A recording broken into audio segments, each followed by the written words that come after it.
Alam niyo po, isa din yan sa tingin ko ay nagpo-posturing para magka-presidente. Si Senator si SP Soto. Actually, lifelong ambition na po niya yan magpresidente. Kanya lang po, alam nyo, dapat po yan, may nagkikwento po sa akin na dapat yan ang vice president ni GMA noong magre-re-election siya ng 2004.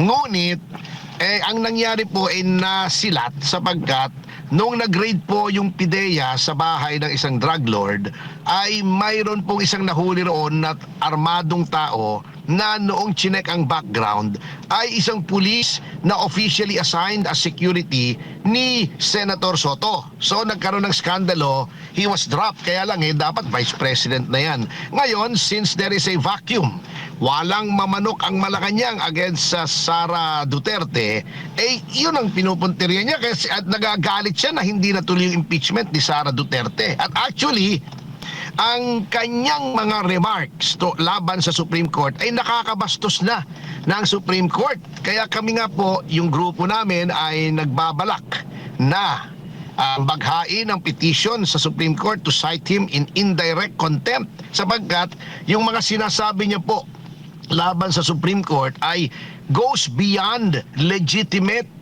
expression and yung permitted na dissent against the ruling of the Supreme Court. Ayan, no? Sige, balik tayo doon sa sa katanungan natin kanina patungkol doon sa impeachment. Attorney, doon tayo naputol O inabogado nga ba ng Kongreso si Bongbong Marcos kasi ang sabi ni Claire Castro, si Presidente Marcos daw ay hindi na nagbuo ng kanyang legal or defense team patungkol dito sa posibleng impeachment na kinakaharap niya. Ano masasabi niyo dyan?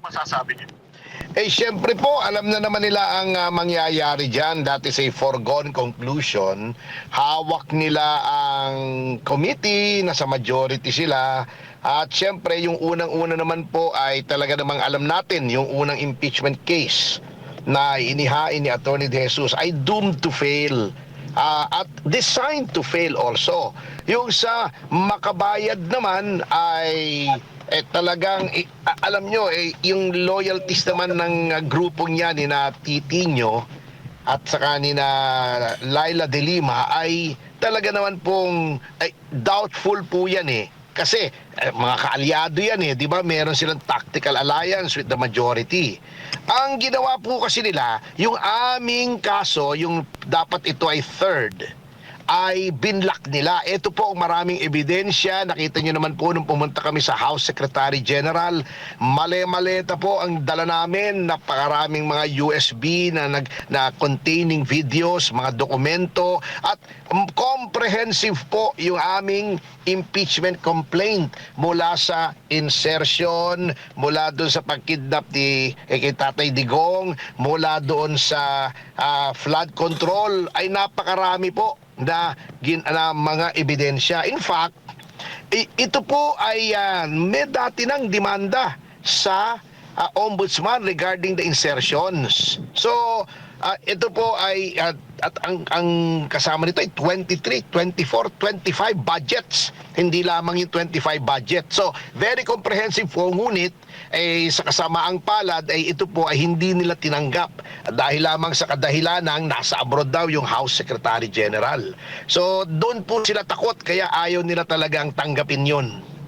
Attorney, si paring RJ po ito. Nagtataka lang po ako, attorney. Napansin ko, nung kay impeachment po ni PBBM, meron silang ganto. Pero nung kay BP Sara, parang hindi natin nakita itong mga gantong hearing. Parang biglaan na lang na ano. Ano pong masasabi niyo dito? Yun nga po kaya nga po yan ay yung una ay in-invalidate nila sapagkat one-third, yung third mode of transmitting articles of impeachment, yung one-third or more ng membership ng House. Kaya nga po sabi ng Korte Suprema, dapat ay bigyan lahat yan ng kopya ng complaint at yung mga ebidensya because due process requires na sila ay makita muna nila yung ebidensya bago sila bumoto at nagkaroon yata ng matibay na patotoo na hindi naman lahat ng mga pumirma ay nakita yung complaint ng impeachment. Basta-basta pumirma na lang for whatever reasons, we don't know how many millions or tens or hundreds of millions of reasons, ay pumirma na lamang. So etong kay VP Sara, in-expect po natin na ito ay talaga namang matutuloy ito, sapagkat talaga namang plano nila na hindi nila kayang talunin sa 2028 ay pako-convict na lamang nila para ma-disqualify for public office. Attorney J. Guevara nga po pala ulit. Total na pag nabanggit na rin yung impeachment ni Vice President Sara Duterte. Okay lang po ba ito na itong si Tito Soto ay nagkokomento at handang-handa na daw sa impeachment laban kay nawala si attorney. Ako nahahagot yan. Ako nahahagot kayo. Ano tanong mo? Ano tanong mo? Sige. Ano? Attorney Jack, Ano? ipaglalaban mo ba ang kaso mo? Oo naman. Ayop ka yan. Napakabago naman nila para, di ba? Ang mga kalaban natin nila, yung mga bayaran natin, gusto naman nila tayo makunaw eh. Para wala na silang kalaban, di ba? Oo. Pupunin, paano kayo makakakita? Wala na yung kalaban, yung nakakunaw na, di ba? Alam mo, trending na trending to si Sir Jack. Kasi kung matatandaan mo, kasi ito si Sir Jack, binibenta niya yung bahay niya sa akin. Sabi niya, Boss Dada, bili mo na tong bahay ko. Magkano ba? Magkano? Itong mga bugok na mga vlogger sa kabila, ginagamit na content yun. Si Coach Oli nga nagsabi na merong isang kaibigan mo yun yung C52, 5254. Ano yun? Si 6'7". 5'2" yung isang bahay. Ay, yung Pinay. Kaya sinasabi niya na karma daw yan. Yung makamhe? pagbibenta mo. Yung may makamhe. Amoy yun Ako na-amoy ko yun. Okay, Pagbibenta na. ka ng bahay, nakarma ka nga ba? naghihirap ka na daw. Kasi paliwanag ka sa kanila. Namumulubi ka na raw, Sir Jack. Pambayad mo daw sa kaso. Yung bahay na yun, mapupulok na kayo ng tao. So, sabi ko, magpupulok So, hindi na. natitirahan. Hindi na. Sabi ko, magpupulok na. Pwede ako na lang kahit malugi. Di ba? Di ba, dapat maglapit na ka ng bahay, mas kamahal, di ba? Ako, kung magkano ng pili ko, yun lang bibenta ko. Hindi ko na Pinagawa mo pa yun. Pinagawa ko na may solar pa yun. Ay, grabe. Solar, ha? Solar lang ito. Ano, sonar? Solar. Solar. Kala ko sonar. Solar. Sa submarine yun Solar. Tapos yung panel, ito. Libre ko na yun. Biling ko 20 years to pay. Hindi, ako na lang. Ay, wala na tao nun, okay lang. Pero balikan natin yan. Pag-uusapan natin yan mamaya. At muli, nagbabalik. Parang vapor. Lulubog lilitaw si Attorney Ferdito Passion. Nandyan po ba kayo ulit? Ay, opo. Parang Pasensya na. na kayo. Medyo unreliable ang mobile data ngayon Palagay ko, may nakita kang magandang babae. Kaya yung signal mo nalilipat. Hindi kaya sinasabotahe tayo ng Malacanang. Oo. Ayun. Yung tanong mo, Jay. may Eto, tanong kasi si itutuloy ko Boss na Jay. itutuloy ko na yung katanungan ko si Attorney Topacio. Si Tito Soto po kasi. Attorney Soto. May komento laban sa impeachment ni Vice President Sara Duterte. Handang-handa na daw siya. Bakit nung impeachment ni Marcos Jr., wala man lang siyang komento ni isa? At parang dito ay parang gigil siya dito sa impeachment ni VP Sara. At doon sa impeachment ni Bongbong Marcos ay parang iniilagan niyang makapagkomento doon. Ano po kayang dito? Ano po kayang nakikita niyo ba't ganito na ang ating Senate President? Alam niyo po, isa din yan sa tingin ko ay nagpo-posturing para magka-presidente. Si Senator si SP Soto. Actually, lifelong ambition na po niya yan magpresidente. Kanya lang po, alam niyo, dapat po yan, may nagkikwento po sa akin na dapat yan ang vice president ni GMA noong magre-re-election siya ng 2004. Ngunit, ang nangyari po ay nasilat sapagkat noong nag-raid po yung PIDEA sa bahay ng isang drug lord, ay mayroon pong isang nahuli roon na armadong tao na noong chinek ang background ay isang pulis na officially assigned as security ni Senator Soto. So nagkaroon ng skandalo, he was dropped. Kaya lang dapat vice president na yan.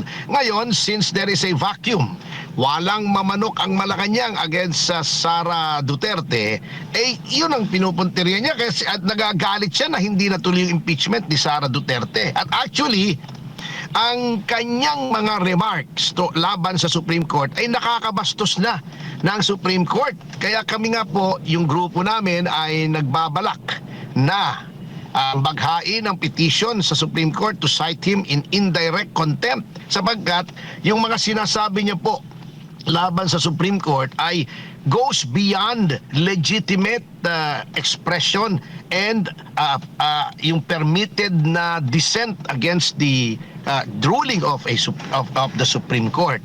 Alam niyo po, hindi naman bawal na punahin ng Supreme Court, ngunit as in any other case, since iyan po ay ang third branch of government, at di ba tripartite po tayo, legislature, ang ating judiciary at yung executive, hindi po dapat na binabastos ang Korte Suprema, lalong-lalo na ng isang Senate President. So labis-labis na po sa pinapayagan ng batas, sa ganang amin ang sinasabi ni SP Soto, at dapat na po siya ay sitahin ng ating Korte Suprema at isang grupo pong mga abogado, because kami pong mga abogado, as members of the bar, we are also first and foremost, officers of the court.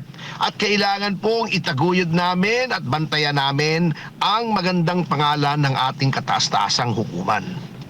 At may attorney, may mga ano pa nga ho, na etong si SP Soto, ito yung parang bagong manok ng mga dilawan para kapag na-impeach nga naman si VP Sara, siya yung papalit na Vice President at ang susunod na i-impeach ay si Marcos para maging, eto na yung maging presidente, si Soto. And naririnig-rinig nyo rin po ba yung mga ganyang ano ngayon? Na ano na nga ng mga dilawan netong si SP Soto?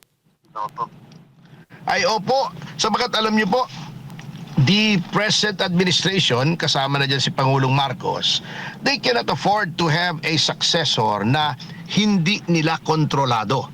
Sa dami ng mga akusasyon laban sa kanila, eto na lang flood control, trilyon-trilyon na ito hindi maaari na yung susunod na Pangulo ay hindi nila tao at hindi nila kontrolado. Sabagat katakot-takot na demandang aabutin nila. Kaya nga po, binraso nila si Boying Remulla na gawing ombudsman with a term of 7 years para maprotektahan ang kanilang interests. Kita niyo naman ang ginawa kay Boying Remulla. Even the rules of the ombudsman were changed. Biglaan. Dapat yan, pag nag-file ka, automatically docketed. Anong ginawa nila kay Remulla? Since ang dami nag-file kay Remulla, gumawa sila ng bagong rule na hindi automatic. Susuriin pa para bago madakit. So, mabigat po. Talagang pinilit po yan, binraso. Lahat ng paraan ay ginawa ng Malacanang para maiupo si Boying Remulla bilang ombudsman. At siyempre, since kung hindi siya magiging ombudsman, kung hindi talagang nag-bend the law, break the law, destroy the law, ignore the law na ang Malacanang, siyempre, kanino tatanaw ng utang na loob yan? Si Boying Remulla. Alam na naman natin, politiko yan at yan ay naging alter ego ng presidente bilang secretary ng Department of Justice. Alam na natin ang purpose kung bakit si Boying ay naririyan sa ombudsman. I mean, wag na nilang insultuhin ang ating talino.